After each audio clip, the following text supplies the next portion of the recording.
Құрметті студенттер, біз бүгін үлкен қан айналым шеңберінің артерияларын талдаймыз. Жүректің құрылысын біз талдап кеттік қой. Білесіңдер ғой барлықтарың, да?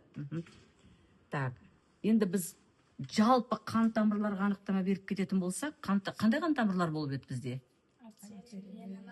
Капилляр болғанда. Артерияның қызметі қалай еді? Тек оттегін ғана тасымалдайды ма? Қоректік заттарды деген, да? Керек бол сол дәріні де тасымалдайды, керек бол сол гормонды да тасымалдайды, да?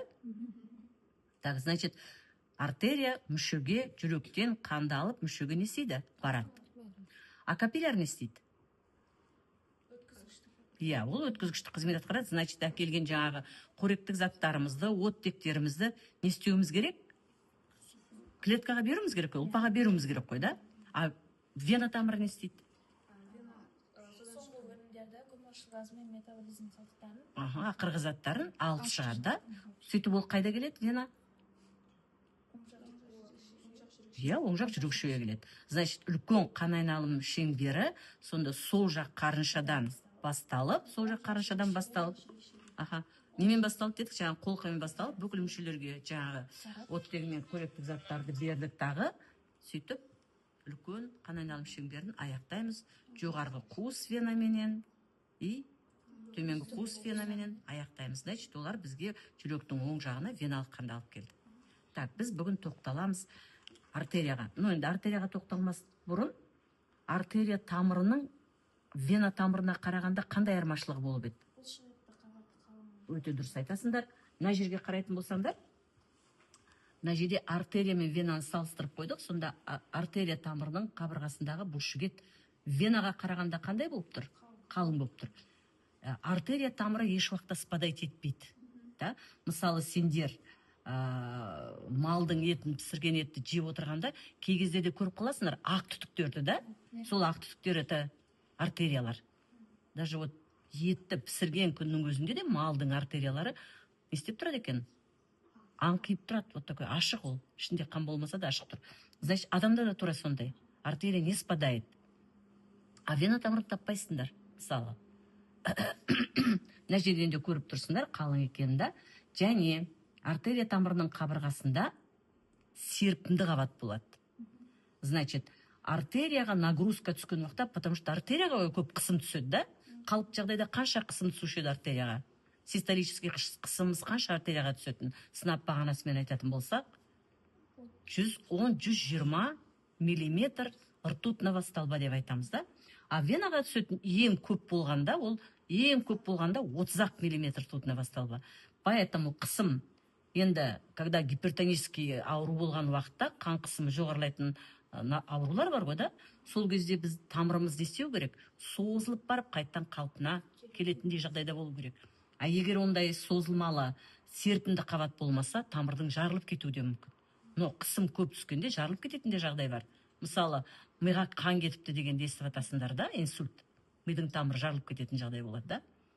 Так, бірақ та енді көрмейсіңдер ма, ол сондай көп қысым болмаса, артерия тамыры серпіліп, қайттан қалпына келіп отырады екен.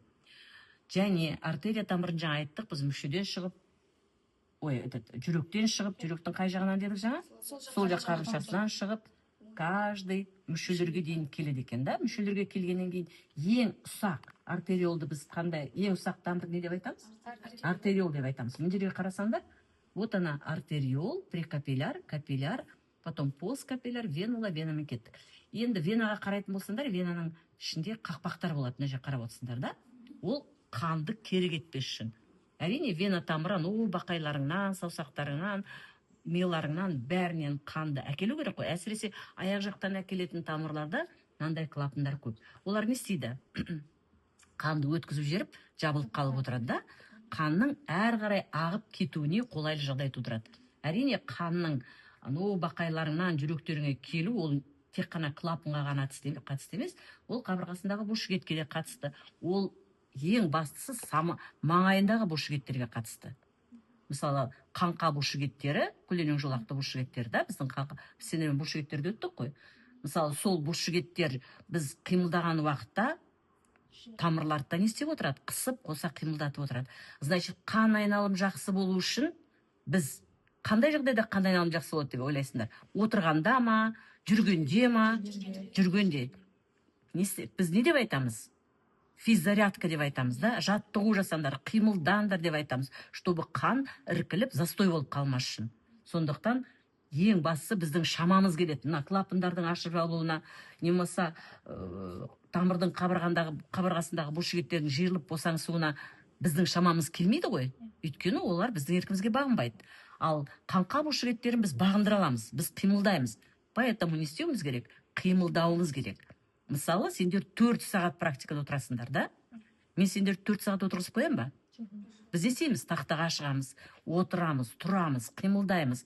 Значит, біз застой болмаудың амалын жасап жатырмыз. Чтобы 4 сағат қимылдамай отыратын болсақ, әрине төменгі жақтағы веналарда іркіліс болып, клапандарға нагрузка болуы мүмкін. Сол кезде варикозное расширение деп айтады. Сендер кейбір адамдардың аяқтарынан көресіңдер, да? Вена тамырлары такие білеуленіп такой тырсиып тұрғанды байқап қаласыңдар, да? Значит, біздің еркімізге бағынышты жаңа қаңқа бұлшықеттерін қимылдата білуіміз керек. Так, яғни, мына жерде біз тамырлардың құрылысын, диаметрлерін жазып қойдық, да? Әрине, әрбір тамырдың өзінің диаметрі бар. Әрбір тамырдың өзінің диаметрі бар. Мысалы, бауырға келетін тамырдың диаметрі өзіне тән болу керек, бүйрекке келетіндік өзіне тән болу керек. Потому что каждый мүшеге біз сол мүшеге қажетті қандарды әкеліп отырамыз. Тән қандарды. Мысалы, жүректен шыққан бетте ол қанның барлығы бүйрекке келмейді ғой. Жүректен шыққан бетте ол қанның бәрі бауырға келмейді ғой. Әрине, порт өзінің диаметріне сәйкес, өзінің атқаратын қызметіне сәйкес көлемдегі қанды әкеліп отыруымыз керек. Так, сондықтан мына жерде қарайтын болсаңдар, біз диаметрін жазып қойдық. Мынаны жақындап көрсетші, жақсылап чтобы көрінетіндей, да? Мына жерде, мынау бізде қандай тамыр тұр, міне көріп тұрсыңдар? Артерия, да? Одан кейін артериол өте ұсақ. Мынау капилляр, вот это венула, мына жерде венаны көріп тұрсыңдар. Енді мен осылардың қабырғасының құрылысын көрсетіп қойдым. Ішкі қабаты бізде қалай еді? Эндотелий ғой. Қарасаңдар, эндотелий барлығында да тұр. Әрине, қуыс болғаннан кейін оның ішкі қабаты эндотелий. Одан кейін серпінді қабатқа қараңдар, қай тамырда көп болып тұр екен? Қалың. Мыналарда жоқ серпінді. Венада артерияға қарағанда қандай? Аз мөлшерде. Бұлшықет қабатын қараңдар, қай тамырда бұлшықет қабаты қалың? Артерияда. Венада қандай? Артерияға қарағанда аз. Капиллярда вообще жоқ. Қараңдаршы? Капиллярда тек қана эндотелий ғана тұр. Эпителий ғана тұр. Себебі, неліктен ол жерде тек қана эпителий, эндотелий болып тұр? Өйткені эпителий болмаса қан өтеді ма? Эпителий болмаса өткізіле ма ештеңе? Егер представьте себе, мынандай бұлшықет, сыры қапшық, адвентиция бәрі тұратын болса, біз жаңағы айтқан ұлпаға алып келген от деген қоректік заттарды, ұлпадан көмір қышқыл газын, зат алмасудың ақырғы заттарын ала аламыз ба? Ала алмаймыз. Поэтому где алмасат, газ алмасат, зат алмасат, ол жердің бәрінің қабырғасы тек қана бір қабат эпителийден тұрады. Біз оны мысалда да сендерге айтып кеткенбіз, да? Сөйтіп біз қан тамырлардың қабырғасының құрылысын білдік па? Диаметрін білдік па? Білдік, да? Енді артерия тамырына тоқталайық. Артерия тамырын жаңа біз құрылысына аздап тоқталып кеттік. Так, артерия тамыры вообще үлкен қан айналым шеңбері қайдан басталушы еді? Сол жақ қарынша. Дұрыс айтасыңдар, сол жақ қарыншадан басталатын. Мына суретке қарайтын болсақ, сол жақ қарыншамыз тұр мінекей, сол жақ қарыншадан қолқаның басталғанын көріп тұрмыз. Мына жерде не тұрған? Мынау не? Қолқаның басталатын жерде тұрған. Жартай тәрізді қақпақта полулунный клапан. Вальва семилунарис деп айтамыз, да? Так, мына жерде тұрған ол сол жақ жүрекше мен сол жақ қарыншаның арасында тұрған, ол екі жармалы. Немесе қандай клапан деп айтайық? Дұрыс айтасыңдар. Митральный клапан дегенбіз, да?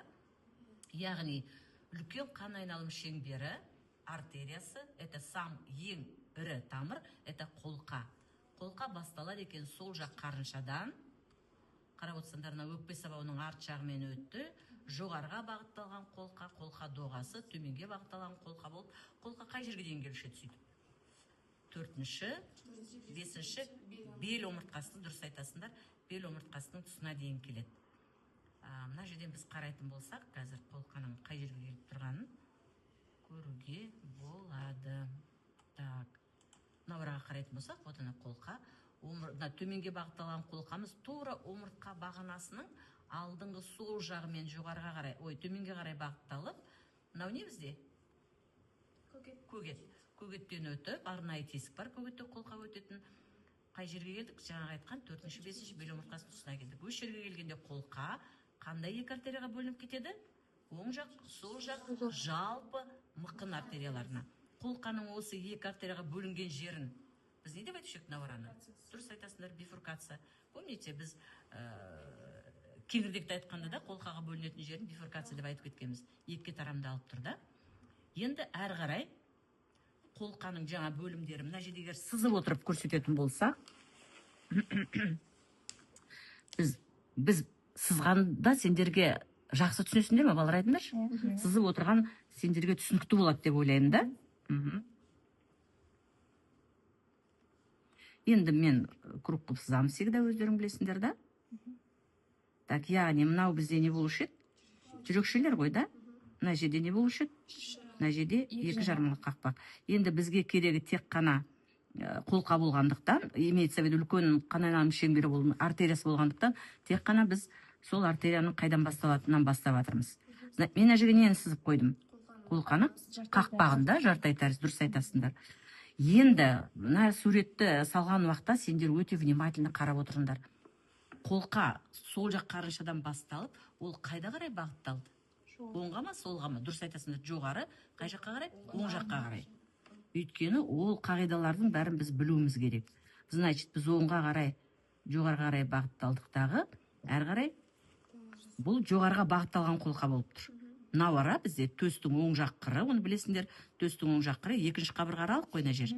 Да, осы жерден жоғарға бағытталған қолқамыз солға, артқа бұрылып не жасайды? Доға жасайды. Мен доғаны әрине, ол жүректің артымен кету керек төменге бағытта. Мен қазір артерияларды көрсету үшін кішкене былай қойып сызып жатырмын. Сөйтіп доғамыз біздің қай жерге дейін келуші еді? 4-ші кеуде омыртқасының тұсына келгенде, әрі қарай қандай қолқаға жалғасып кетеді? Төменге бағытталған. Сөйтіп төменге бағытталған қолқамыз, жаңа дұрыс айтасыңдар, көгеттен өтіп, біз жаңа қай жерге келдік? Дұрыс айтасыңдар, 4-ші қандай артерияға бөлініп кеттік? Оң жақ, сол жақ, жалпы мықын артериясына бөлініп кеттік. Яғни қолқа осындай 3 бөлімге бөлініп тұр. Восходящая часть аорты, да? Парс ascendens аорты, дуга аорты, аркус аорты и нисходящая часть аорты, парс descendens аорты. Парс descendens аорты ол көгетке дейін қай жердегі қолқа болайын деп тұр? Кеуде қолқасы да, вот ана, көгетке дейін. Бұны біз кеуде қолқасы деп айтамыз. Значит, парс торацика аорты, грудная часть аорты, да? Көгеттен өткеннен кейін ол уже қандай қолқа болады? Іш қолқасы, брюшная часть аорты, да? Парс абдоминалис аорты, да? Сөйтіп біз қолқаны, енді осы қолқаның бөлімдерінен шығатын артерияларды біліп алуымыз керек. Қолқа шықтыдағы бүкіл мүшелерге артерияны таратып жатыр. Ең бірінші, ол қанды кімге беріп кетуші еді? Өзіне, жүректің өзіне. Вот она, восходящая часть аорты. Шыққан бетте, мына жерде қарасаңдар, вот она, 2 артерия кетіп жатыр. Бұл артерияны біз қандай артерия деп айтамыз? Тәждік артерия, дұрыс айтасыңдар. Не болмаса коронарный, корона. Корона деген тәж ғой, да? Венечный деп те айтамыз, как венок сияқты болып кетті, да? Коронарный артерия. Сонда бірінші қанды кімге беріп кетеді екен? Өзіне беріп кетеді екен. Мына жерге қарайтын болсаңдар, вот она. Оң жақ, сол жақ, коронарный артерия, коронарис декстра, артерия коронарис синистра. Значит, жүректің бұлшықетін, жүректің қабырғасын қанмен қамтамасыз етуіміз керек. Әрине, жүрек ол талмай жұмыс жасап тұрған мүше ғой. Оған оттегі керек қой, оған қоректі заттар керек қой. Поэтому бірінші біз жүректің өзіне беріп кеттік. Енді схема түрінде мен оны былай сызып қояйын. Понятно, да, жүректің өзіне келіп тұрғаны. Теперь қолқаның мынау неменесі болып жатыр? Доғасынан шығатын артериялар. Мына жерге қарасаңдар, 3 артерия шығып тұр, да, вот она. Мына жерге қарасаңдар да көріп тұрсыңдар, вот она 3 артерия шығып тұр. Значит, бұл қандай артериялар? Это дұрыс айтасыңдар, иықпас сабауы, сол жақ жалпы ұйқы артериясы, и сол жақ бұғана асты артериясы. Значит, бұл артериялар қай жерді қанмен қамтамасыз етеді? Бас пенен мойынды. Ми бар, баста тұратын мүшелер бар, солардың бәріне жұлынға қанды беретін артерия. Сонда бірінші біз басымызға бергелі жатырмыз да. Значит, мынау иық бас сабауы, плечеголовной ствол, трункус, брахиоцефаликус. Это у нас левая общая сонная артерия, артерия каротис коммунис. А мынау бұғананың астымен кетеді. Бұл қолға кететін артерия, подключичная артерия, артерия субклявия, да? Енді оларды біз қазір көрсетейік, мына жерден көрсетуге болады. Значит, вот она восходящая часть аорты. Мынау сонда жаңа қандай артерия болды? Бірінші содан шыққан тәждік артерия. Артерия коронарис декстра синистра, да? Анау доғадан шығып тұрған жаңағы артериямыз. Трункус брахицефаликус. Мынау артерия каротис коммунис синистра, мынау артерия субклявия синистра. Значит, сол жақ жалпы иық артериясы мен сол жақ бұған асты артериясы непосредственно доғаның өзінен шығып тұр, да? Ал сол жақ, оң жақ жалпы иық артериясы мен оң жақ бұған асты артериясы қайдан шығып тұр? Иық бас сабауынан шығып тұр. Значит, оң жақ жалпы иық артериясы мінекей шығарып қояйық, иық бас сабауы. И мынау бізде оң жақ бұғана асты артериясы. Значит, жалпы иық артериясы басқа қарай кетті, бұған асты артериясы қолға қарай кетті, да? Біз пока қолқаның өзінен шығатын артерияларды талдап алайық, потом бас, қолға тағы әрі қарай тамырларда кетеміз. Так, теперь қуыстар, да, бізде тұлғамызда қуыстар бар ғой, да? Мынаны қайтадан қойып қояйын. Это кеуде қуысы, да? Кеуде қуысы мен іш қуысын бөліп тұрған не бізде? Көгет. Көгеттен төмен еті іш қуысы және жамбас қуысы. Осы қуыстарға баратын артерияларды біз бөлеміз. Париетальды артериялар, немесе қабырғалық артериялар, мүшелерге баратындарын висцеральды деп бөлеміз, да? Значит, мынау қолқаның кеуде бөлігінен де, іш бөлігінен де шығады, және жамбасқа баратын артерияларды осында екі топқа бөліп алдық. Значит, бірінші біз не дедік? Париетальды артериялар. Бұл қайда барады екен? Кеуде қуысына, қабырғасына. Яғни, олар бізде 10 жұп қабырға аралық артериялар. Егер сендер внимательно қарайтын болсаңдар, қабырғалардың арасына кетті ма міне? Вот она, кетті. Олар қабырғаның арасымен өткен уақытта, мына жерден қабырғаны, помните, біз қабырғаны өткенде айтып кеткенбіз. Мынау бізде мінекей сол жақтың қабырғасы, қабырғаның ішкі бетінде, төменгі жағында сол артерия, вена, нервтер өтетін жүлге тұр мінекей. Көрдік па? Значит, қабырғаның осы ішкі бетінің мына жүлгесіменен специально өздерінің орындары тұр. Сол арқылы не істеп жатыр? Артерияларымыз өтіп жатыр. Значит, бұны біз артқы қабырға аралық артерия деп айтамыз. Артериялар, жаңағы оң жақ, сол жақ, артқы қабырға аралық артерияларымыз, олар бәрі төстің тұсына келгенде бірімен бірі бірігіп анастомоз жасайды. Вообще, былай жалпы айтатын болсақ, оң жақтың артериялары мен сол жақтың артерияларының почти көбісі бір-бірімен анастомоз жасайды. Анастомоз деген еді? Артериялардың, бөлек-бөлек артериялардың бір-бірімен бірігуі. Так, яғни, бұл қабырғаны мен сендерге неге көрсетіп тұрмын? Егер біз плеврит болса да, өкпе қабының қабынуы да, сондай жағдайда плевра қуысынан біз сұйықтықты алуымыз керек, да, жаңағы воспалительный болып тұрған сұйықтықтарды алуымыз керек. Сондай жағдайда біз пункция жасау үшін қабырғаның жоғарғы қыр жағынан кіргізуіміз керек. Пункция жасайтын инемізді, да? А егер төменгі жағынан кіргізсек не болар еді? Жаңағы артерия, нервтер бар, вена тамырлар бар, соларды не істеп кетуіміз мүмкін еді? Тесіп кетуіміз мүмкін қой. Сөйтіп не болар еді? Кровотечение болар еді. Не болса, не болар еді? Невралгия болар еді. Межреберный нервтердің невралгиясы болар еді. Ол деген әрине өте қауіпті. Сондықтан қай жерден кеткенін мен сендерге көрсетіп тұрмын, чтобы ертең пункция жасаған уақытта қай жақтан тесетінімізді білу үшін. Яғни мына жерге жаңағы мен қабырға 10 жұп арт қабырғаларға артерияларды көрсетіп қояйын. 1, 2, 3, 4, 5, 6, 7, 8, 9. Так, мына жерден тағы бір өңкіштек 10-да. 10 артериямыз шығып жатыр ғой, мінекей. Стрелкасын көрсетіп қояйық. жаңада сендер оны көрдіңдер, да? Мына жерде тағы көрдік қой мінекей.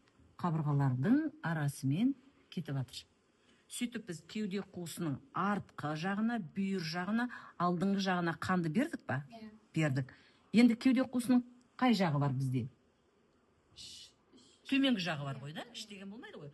Төменгі жағы не? Кеуде қуысының? Көгет. Значит, біз көгетке қанды апаруымыз керек, да? Яғни, это тоже париетальды артерия болады. Значит, вот она көгетке келдік.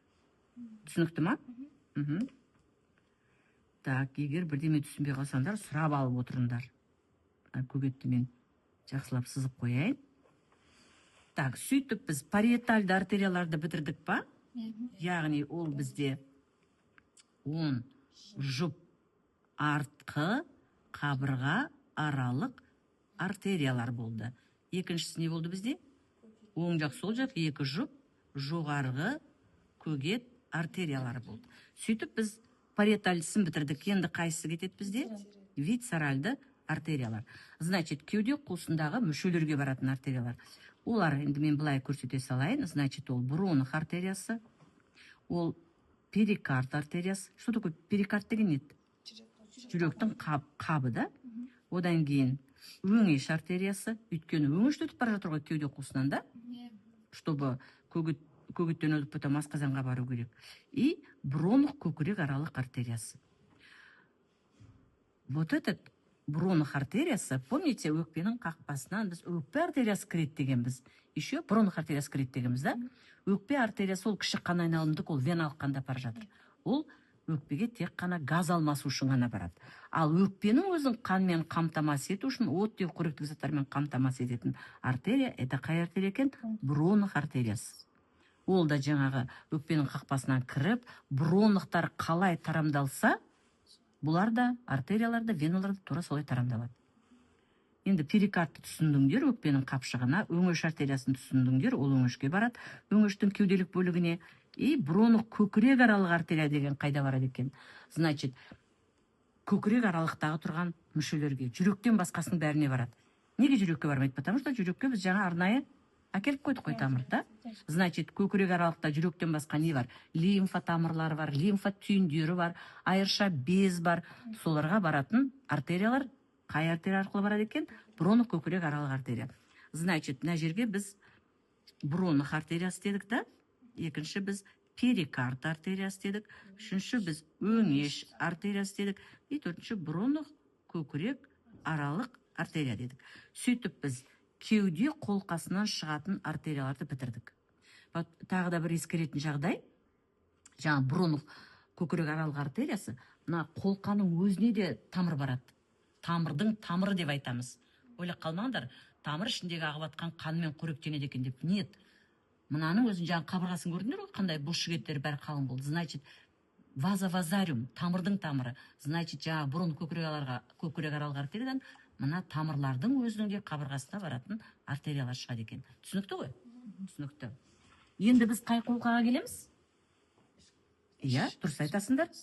Іш қолқасына келеміз. Қаттырақ айтып тұрсаңдар, мен что-то естімей жатырмын. Іш қолқасына келеміз, да?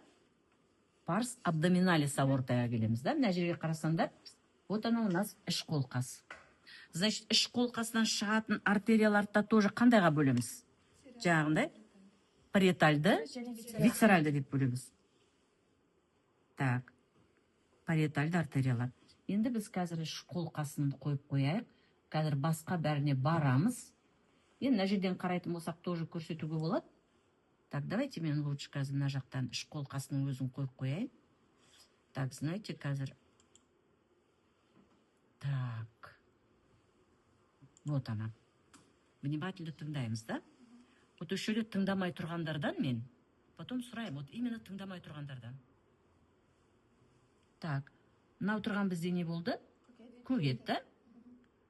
Значит, іш қуысының қабырғасын жасап тұрған нелер? Бұлшықеттер ғой, помните? Біз бұлшықеттерді іштің алдың қабырғасын жасайтын, іштің бүйір қабырғасын, арт қабырғасын жасайтын бұлшықеттер деп айтып едік қой. Значит, соларға баратын және көгеттің төменгі жағына баратын. Ол іш қуысының қай қабырғасы болайын деп тұр? жоғарғы қабырғасы. Жаңа ол кеуде қуысының қай қабырғасы болып еді? Төменгі аш қуысының жоғарғы қабырғасы болып тұр. Значит, осыларға баратын артериялар бізде қандай артерия болады? Париетальды, да? Значит, көгетке кетті ма? Міне оң жақ, сол жақ. Бел артериялары міне кетіп жатыр ма? Көріп тұрсыңдар да? Мына жаққа да төртеу, мына жаққа төрт. Сонда төрт жұп бел артериясы. Әуелі көгетке апарып қояйық. Бұл бізде қандай? Оң жақ, сол жақ, төмен көгет артериялары. Значит, көгет артериялары деп қояйын.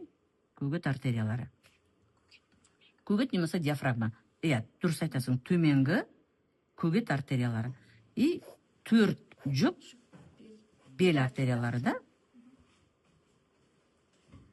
Әрине, бұл көгет артерияларынан потом бүйрек үсті безіне баратын қаншама тармақтар шығады. Мына жерде внимательно қарасаңдар, мына жерде көрсетіп қойды, қаншама артерия шығып жатыр. Көгет артериясының өзінен. Бүйрек үсті безіне баратын өте көп артериялар осы көгет артериясынан да шығады. Оғының өзіне арнайы баратын артерия бар. Еще көгет артериясынан да шығып жатыр. Түсініңдер ма? Мына төрт бел артериясынан сендер ойлап қалмаңдар, төкі мына іш қуысының қабырғасын жасап тұрған бұлшеттерге ғана барады екен деп. Әрине, ол жұлынның қапшықтарына да барады. Жұлынның қапшықтарына да баратын артериялар осыдан шығады екен. Так, тек қана қабырғасын ғана қанмен қамтамасыз етіп тұрған жоқ. Теперь, келесі артерия бізде топ қандай деп айттық біз жаңа?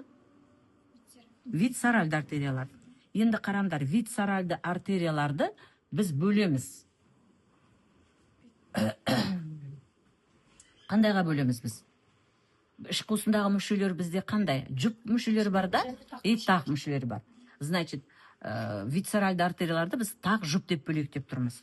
Значит, тақ артериялар, мына жерге былай қойып қояйық. Тақ артерияларымыз бізде тақ мүшелер қандай мүшелер бізде? Асқазан, бауыр, өт қуығы, көк бауыр, жіңішке ішектер, тоқ ішектер, ұйқы бездері ғой, да? Значит, соларға баратын үш артерия шығады. Бірінші, это құрсақ сабауы. Мына жерге қарайтын болсаңдар, вот ана құрсақ сабауы шықты. Прямо көгеттен шыққан бетте, вот ана құрсақ сабауы. Көреміз ба? Потом жоғарғы шажырқай артериясы шығып тұр, вот ана. Жоғарғы шажырқай артериясы и төменгі шажырқай артериясы. Осы үшеуі жаңағы іш қуысындағы тұратын тақ мүшелерді бөліп алады. Значит, мынау эпигастральный аймақтағы мүшелер, это бауыр, асқазан, ұйқы безі, көк бауыр, 12 ішек, өт қуығына қанды апаратын қай вена болайын деп тұр? Жоқ, құрсақ сабауы.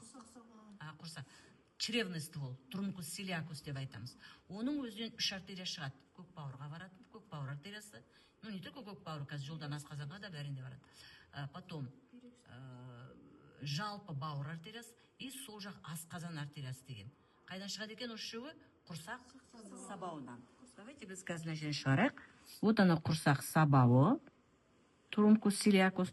Осыдан шығады екен жалпы бауыр артериясы, сол жақ асқазан артериясы и көк бауыр артериясы. Көк бауыр бұл жақта ғой?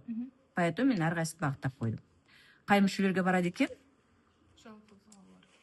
Жоқ, қай мүшелерге барады екен? Бауырға, өт қуығына, асқазанға, көк бауырға барады екен, да?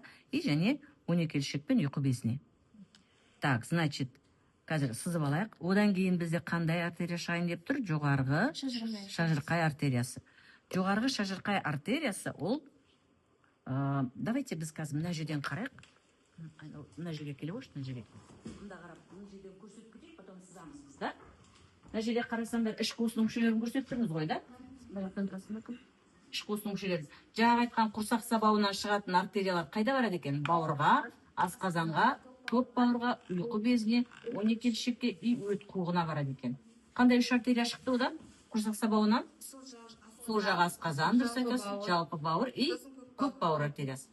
Енді жоғарғы шажырқай артериясы ол барлық жіңішке ішектерге, ұйқы безіне де барады, соқыр ішекке, оның құрт тәрізді өсіндісіне, жоғарыға бағытталған тоқ ішекке, колон асценденс, потом төменге, көлденең тоқ ішекке, колон трансверзум, осыларға барады екен. Ал үшінші артериямыз, тақ артериямыз, это төменгі шажырқай артериясы. Артерия мезентерика инфериор, да? Нижняя брыжеечная артерия деп айтамыз. Ол барады екен, не қалды бізде? Төменге бағытталған тоқ ішекке, сигма тәрізді немесе қимашекке иттік шектің жоғарғы жағына апарады екен. Сөйтіп біз тақ мүшелерге апарып алдық па? Апардық. Енді әрі қарай кеттік. Жаңа төменгі шажырқай артериямыз вот мына ашық деп қояйық.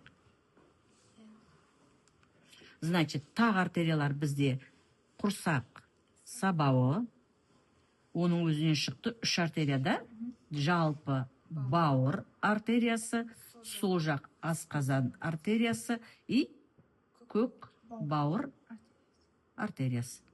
Екінші бізде жоғарғы шажырқай ғой да, верхний брюжечный артерия, артерия мезентерика супериорда, жоғарғы шажырқай артериясы. Так, ол қайда барады? Қай мүшелерге барады? Жаңа көрдіңдер да? Одан кейін төменгі шажырқай шажырқай артериясы. Нижний брюжечный артерия, артерия мезентерика инфериор. Сөйтіп біз тақ мүшелерге барып алдық па? Енді біз жұп мүшелерге барайық. Мына жерге бүйректі салып қояйық. Бүйрек үсті безі, да? Бүйрек үсті безі. Мына жерге мен аналық безі салып қояйын. Так, значит, тақ мүшелерге, жұп мүшелерге баратын это жоғарғы бүйрек үсті безі артериялары екеу екен. Бүйрек артериялары бүйректің қақпасынан кіреді. Бүйрек артериясы ол басқа артериялардан айырмашылығы, бүйрекке ол қоректік затты оттегінде әкеп тұр. Тағы нені әкеп тұрушы еді? Бүйректің қызметіне зәр дайындайды ғой. Шығармайды, ол дайындайды. Значит, зат алмасудың ақырғы заттарында әкеп тұр. Зәрді де әкеліп тұр. Түсіндік қой да? Және үшіншіміз біздің ол жыныс безі артериялар. Мына жерде біз аналық безге әкеліп тұрмыз. Ер адам болатын болса, ол аталық без артериясы, әйел адам болатын болса, ол аналық жыныс безі артериясы. Сөйтіп біз іш қолқасынан шығатын артерияларды аяқтадық па? Білдік қой. Теперь қайда барамыз? Теперь қай артерия? Енді аяқпен, жамбаспен аяққа баруымыз керек қой, да? Значит, жалпы мықын артериясы, мына жерде қарайтын болсаңдар, вот ана жалпы мықын артериясы, ол мықын сүйектің 8 көзге бекетін тұсында 2 артерияға бөлініп кетеді. Ішкі мықын артериясы и сыртқы мықын артериясы ол. Ішкі мықын артериясы ол мынау бифуркациядан қолқаның 2 жалпы мықын артерияларына бөлінді ғой, сол жерден орталық 8 көз артериясы шығып тұр, көресің? Вот она. Так, значит, ішкі мықын артериясы ол жамбас астауындағы мүшелерді қанмен қамтамасыз етеді. Значит, оның да артерияларын қандайға бөлеміз біз? Париетальды, висцеральды. Значит, жамбас астауының қабырғасына баратын, и жамбас астауындағы мүшелерге баратын, да? Значит, жамбас астауында қандай мүшелер бізде? Қуық, да? Ер адам болатын болса, қуық асты безі, шәует көпіршігі, тікшек тұр, шәует таситын өзек тұр, пенистің түбі тұр, да? Көпер безі болатын. Әйелден болатын болса жатыр түтігі, аналық без, қынап тұр, да? Соларға барады екен париетальдысы. Так, оны сендер самостоятельно өздерің қарайсыңдар, потом айтасыңдар маған. Значит, вот она ішкі мықын артериясы деп қояйық, а это сыртқы мықын артериясы. Сыртқы мықын артериясы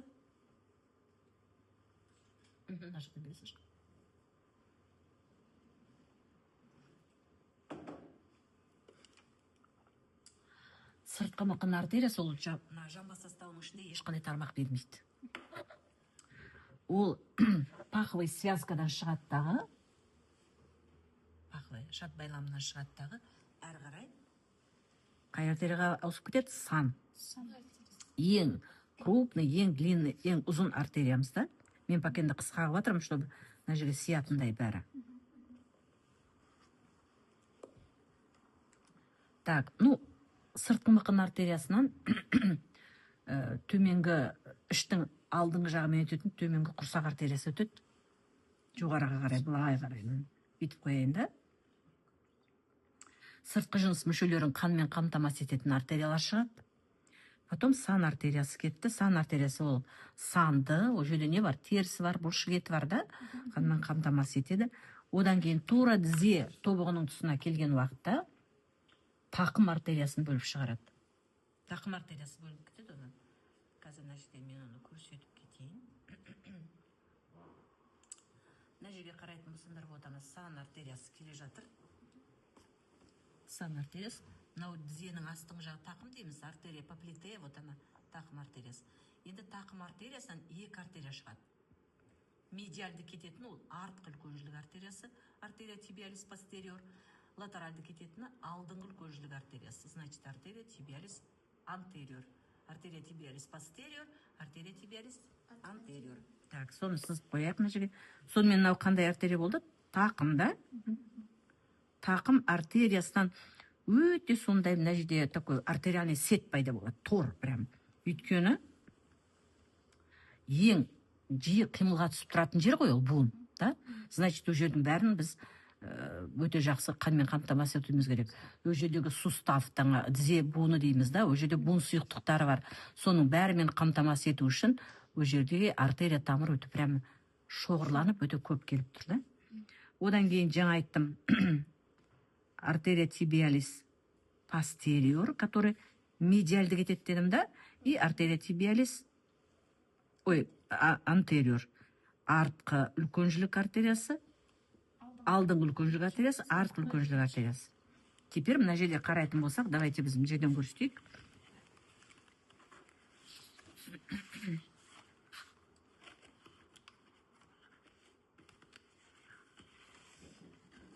Былай да көрсетіп қойсақ болады, да? Вот она кетті, екі артериямыз, да? Так, вот этот артерия тибиалис постериор, ол табанға қарай кетеді. Ал артерия тибиалис антериор аяқтың, стопаның, аяқ ұшының үстіне қарай кетеді.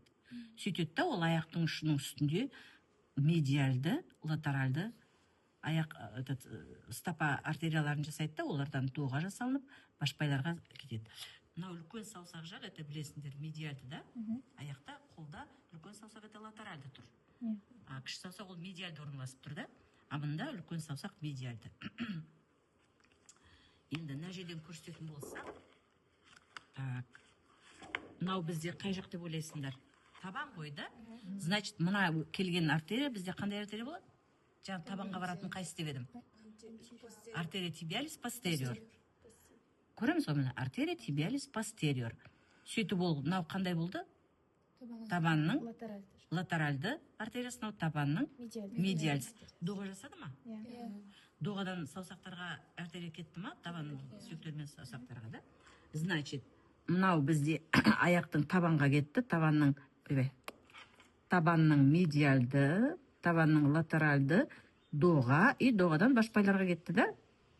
Мына жақта аяқтың ұшының үстіңгі латеральды, медиальды, доға и башпайларға кетті, да? Сөйтіп біз аяққа келдік па қанды? Әкелдік. Енді біз қайда баруымыз керек? Басқа баруымыз керек, қолға баруымыз керек қой, да? Бірінші басқа барайық, да? Ода оң жақ жалпы артерия жаңа қайдан шығып еді? Иық бас сабауынан. Трункус брахиоцефаликустан шыққан, да? Правая общая сонная артерия. А левая общая сонная артерия ол бізде қолқаның несен шықты, непосредственно доғасынан шықты. Бұлар мойынның алдыңғы бүйір жағымен жоғары қарай көтеріліп, как раз жерден ішкі мойындырық венасы өтеді, жерден кезбе нерв өтеді, нервно-сосудистый пучок деп айтамыз, как раз көмейдің екі жағынан, да? Көмейдің кеңірдектің екі жағынан. Сөйтіп жоғары қарай көтеріліп, мына жерге көмей тұр мына арада. Соның қалқанша шеміршегін сызып қояйын, чтобы понятно болып тұрсын. Мына жерде қалқанша шеміршек дейік, да? Соның тұсына келген уақытта жалпы ұйқы артериямыз екіге бөлініп кетеді. Былай қарай кетеді, это ішкі ұйқы артериясы, а мынау сыртқы ұйқы артериясы. Көрдік па? Ішкі ұйқы артериясы, сыртқы. Сыртқы ұйқы артериясы медиальды, анау латеральды кетіп жатыр. Ол ішкі ұйқы артериясы, мен мына жерге тесік сап қояйын.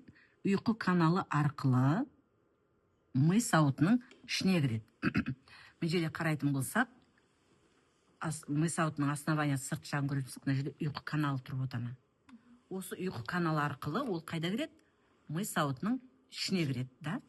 Қазір оны көрейік мына жерде.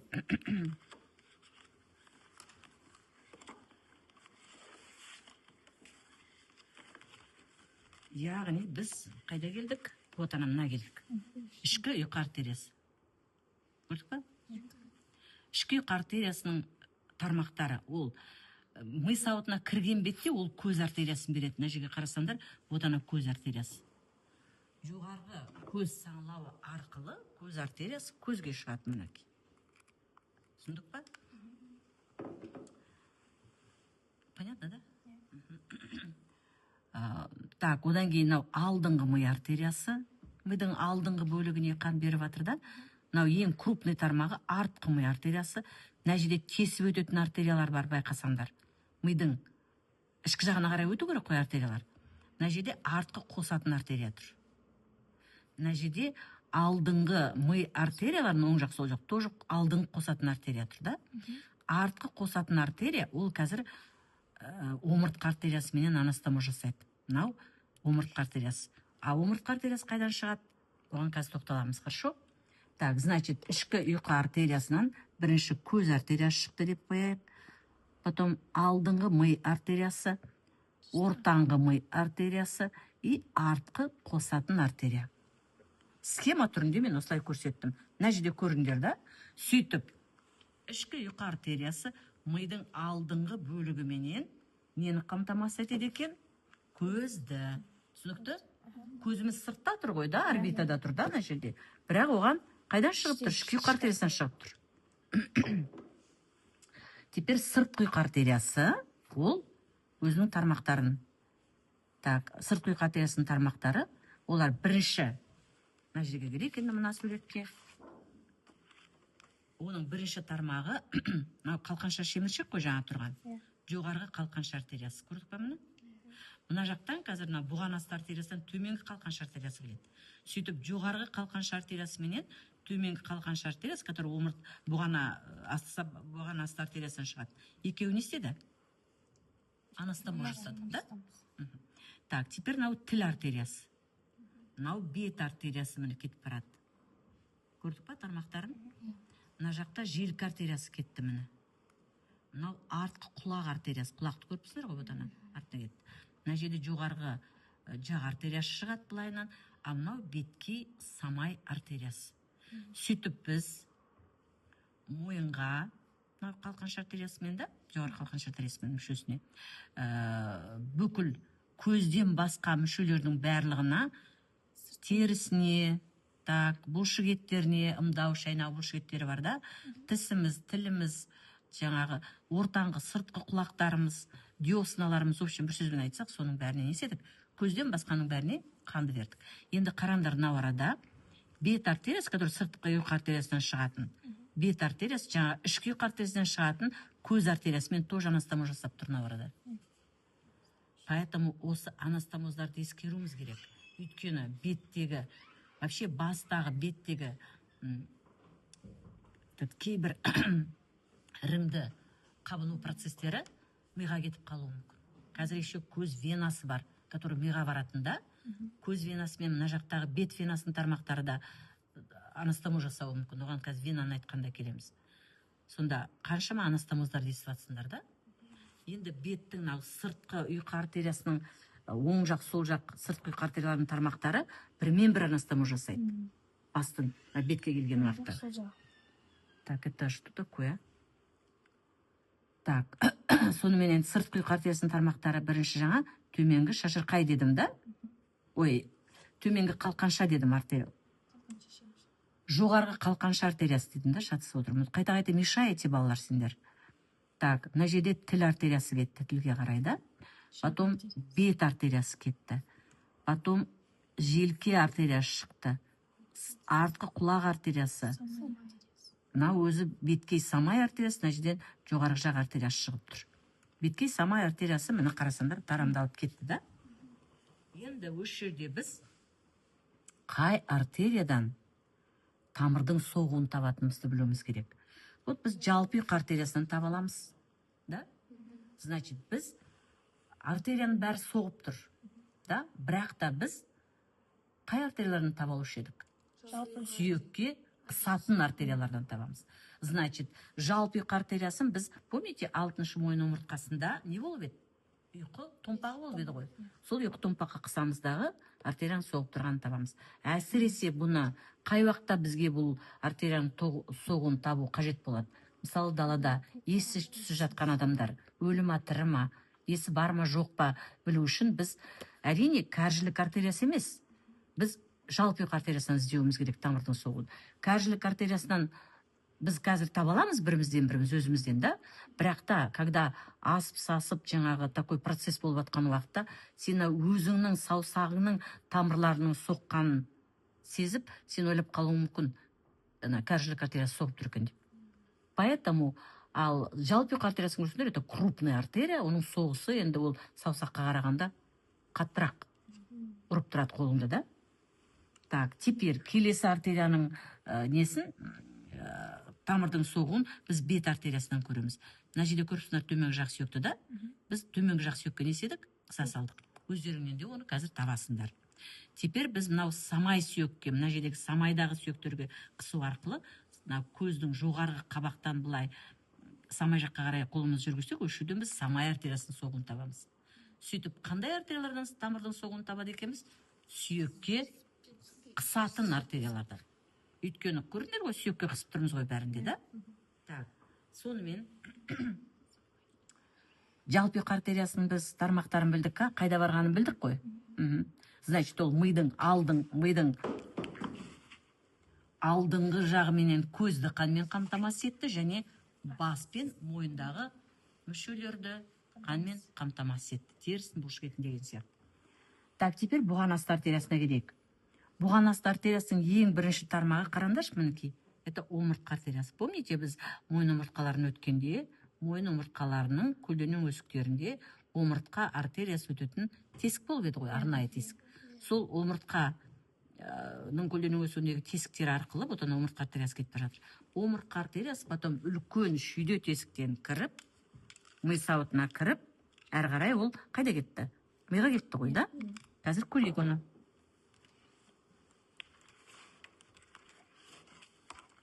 Вот ана омыртқа артериясы кірді үлкен шүйде тесіктен. Қарасаңдар, ол миышыққа, жұлынға кетті мінекей. Жұлынның алдыңғы жағынан бір артерия, жұлынның алдыңғы артериясы, арт жағынан екі артерия кетеді, жұлынды қанмен қамтамасыз ету үшін. Одан кейін осы көпір миға беріп жатыр, қанды көріп жатсыңдар, да?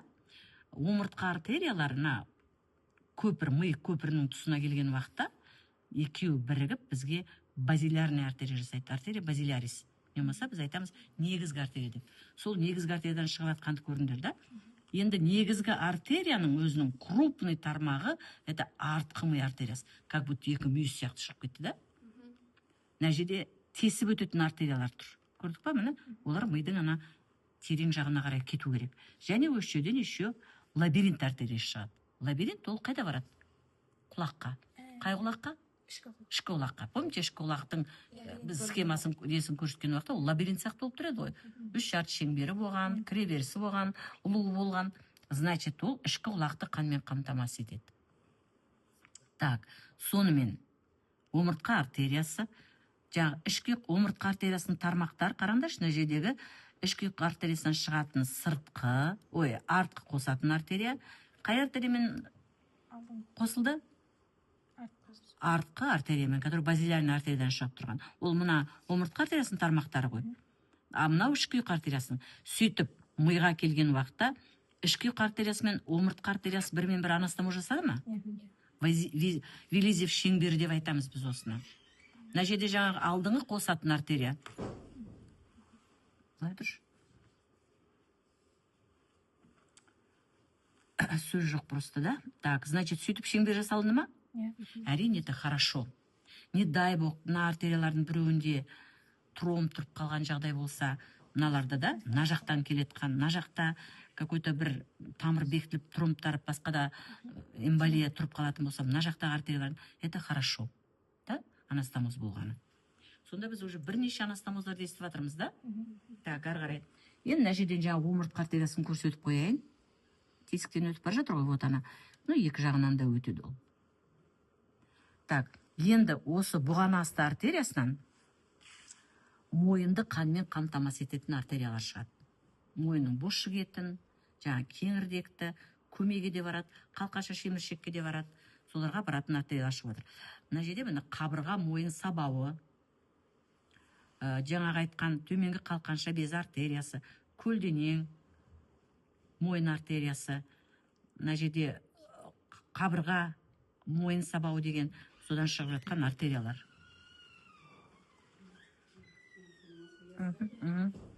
Так, и мына жерге қарасаңдар ішкі кеуде артериясы кетті.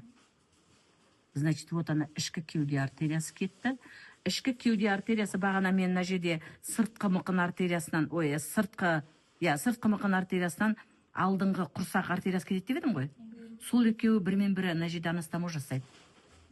Представляете, вот? Ага. Так, теперь бұған асты артериясының жалғасы, давайте мына жақтан көрсетейін. Ол қолтық артериясы. Артерия аксилярис. Әрине, ол қанды береді иық белдеуінің бұлшықеттеріне, кеуденің артқы алдыңғы жақ бұлшықеттеріне, терісіне береді. Одан кейін кететін қандай артерия? Қолтықтан кейін қандай артерия кету керек? Иық артериясы, значит, не болса тоқпан жілік артериясы деп айтамыз да? Плечевая артерия. Так, мына жерден қазір плечевая артерияны біз көрсетейік. Вот она, плечевая артерия. Артерия брахиалис. Әрине, ол беріп жатыр тармақтарын бұлшықеттерге, теріге, бұшеде лимфа түйіндері бар, соларға беріп жатыр.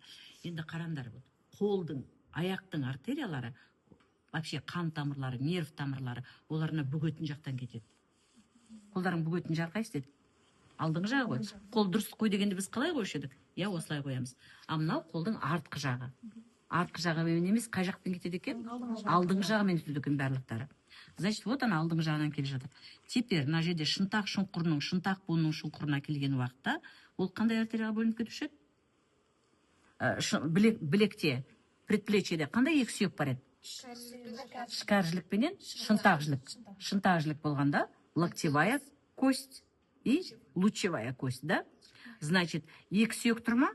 Ол жерде екі артерия кету керек. Иықта бірақ қана сүйек тұр ғой, тоқпан жілік қана. Поэтому бір ғана артерия кетті, да? Так, значит, қазір сол артерияға келейік. Мына жерді қарайтын болсаңдар, вот ана иық артериясы, артерия брахиалисіміз да келді дағы. Мынау сонда қай артерия болады? Артерия ульнарис. Медиал жақта бізде қандай сүйек болушы еді? Шынтақ. Значит, бұл қандай артерия? Шынтақ артериясы.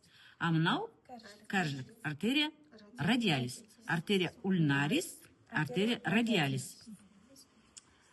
Мына жерде сүйек аралық артерия кетіп бара жатыр, крупный, шынтақтың тармағы да. Мына жерде возвратный артерия кетіп бара жатыр. Кері көріне ме вот ана? Буынды қанмен қамтамасыз ету үшін. Так, сөйтіп бұл артериялар біздің қолымыздың бұлшықеттерімен, білектің бұлшықеттерімен терісін қамтамасыз етіп келді дағы. Кист қол ұшының тұсына келген уақытта, білезіктің тұсына келген уақытта, олар бізде беткей доға жасайды мінекей. И кәржіліктен, кәржілік артериясынан шынтақ артериясына келетін терең доға жасайды. Мына келді. Сонда неше доға жасап тұр бұлар? Екі. Беткей және терең доғалар жасап тұр. Значит, бұл артериялардан не кетеді бізде? Мына жерде қарайтын болсақ, біз жаңағы айтқан терең доғаны көріп тұрмыз. Жаңа мына жерде қиып біз беткей доғаны көрсеттік қой. Значит, доға қай артериялар мен қай артериялардың қосылуынан жасалып тұр? Шынтақ пен кәржілік. Опять анастомоз пайда болды ма? Пайда болды. Енді сол беткей терең доғалардан алақан сүйектер мен саусақ сүйектеріне кететін артериялар кетті. Көріп тұрмыз ба мұны? Давайте қазір саяқ. Так, значит, мынау бізде сонда қай артерия болайын деп тұр? Мынау шынтақ, артерия ульнарис. Мынау бізде кәржілік, артерия радиалис. Значит, ульнаристан радиалиске баратын это беткей доға. Ал кәржіліктен наған келетін ол терең доға артериясы. Енді осылардан саусақтарымызға баратын артериялар кетті. Сөйтіп біз бүкіл мүшемізге қанды апардық па? Апардық. Артериялар сендерге түсінікті ма? Түсінікті. Теперь осы жерде қай артериядан біз тамырдың соғуын табамыз? Значит, кәржілік.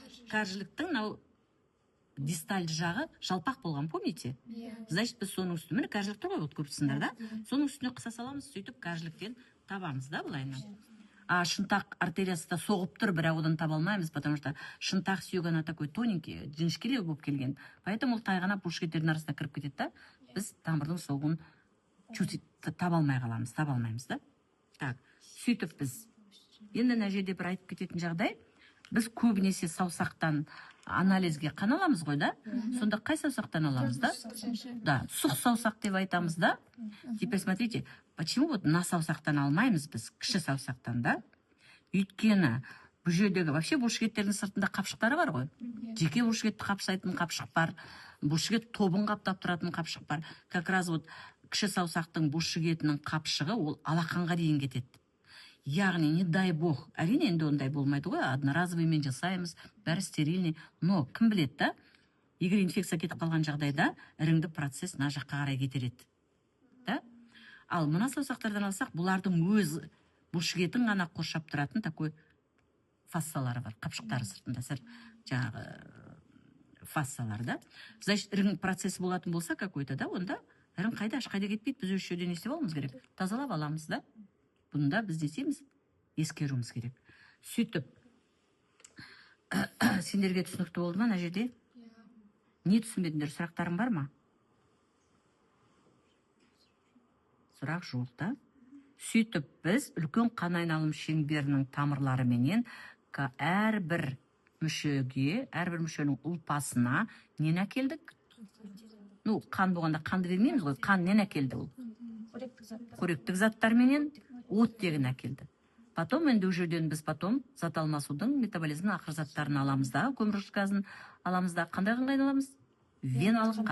Веналық тамырды біз келесі сабақта сіздерменен талдаймыз. Хорошо, рахмет.